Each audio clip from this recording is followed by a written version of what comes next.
Fatos sobre o cacto pé de mamão.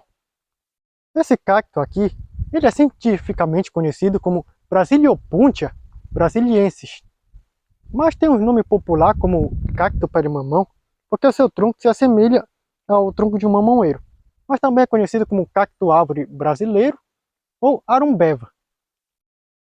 Ela desenvolve bem nesse formato bem de cilindro aqui no tronco e dá esses galhos aqui que são chamados de cladóides, e que essas pontas finas podem ser chamadas de folhas, mas as reais folhas dos cactos são seus espinhos, e ele pode crescer por aí de uns 3 metros, 15, e já obtive informações que ele pode chegar até os 20 metros de altura, dependendo das suas condições.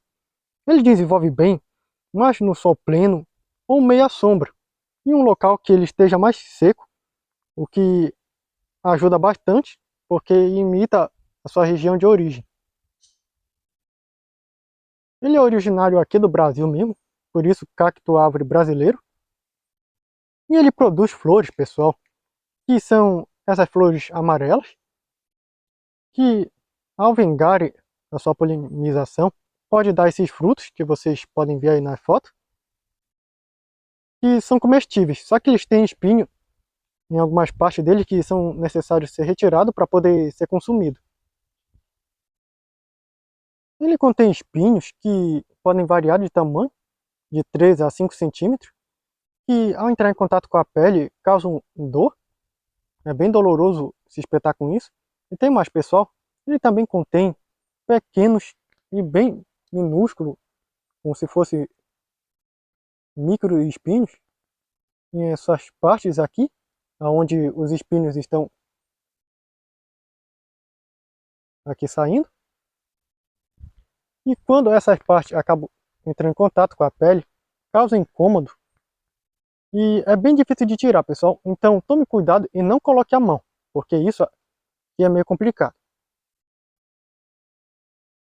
E a terra ideal para cultivar esse tipo de cacto, pessoal, pode ser uma terra misturada com areia, que é muito bom para planta que são de cacto.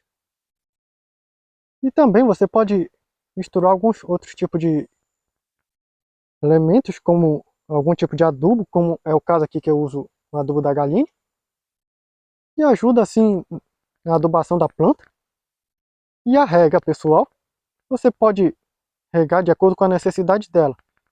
Tipo, se ela estiver muito seca em um dia, você pode molhar e pode deixar passar outros dias até ficar seco de novo, que você já sentir que está com pouca umidade só. Mas não regue todo dia, porque cactos, a maior chance de morrer deles são por excesso de água, então tome cuidado com isso. Quando você for regar, certifique-se de que a terra esteja seca para isso, só um pouco úmida, mas que a água está descendo, porque se houver acúmulo de água, o cacto vai sofrer. Então preste bastante atenção nisso. E para plantio em vaso, pessoal, ele pode começar a ser plantado em vaso pequeno. Lembre-se sempre disso, planta pequena, vaso pequeno, até que chegue um momento em que as raízes começam a ocupar todo o vaso, e você vai perceber que isso aconteceu porque a terra vai ficar dura e vai começar a ficar mais seca, e aí você vai olhar também raízes saindo do fundo do vaso, e pode ir passando para outros, porque conforme você vai passando para vasos novos, o cacto pé de mamão vai continuar crescendo.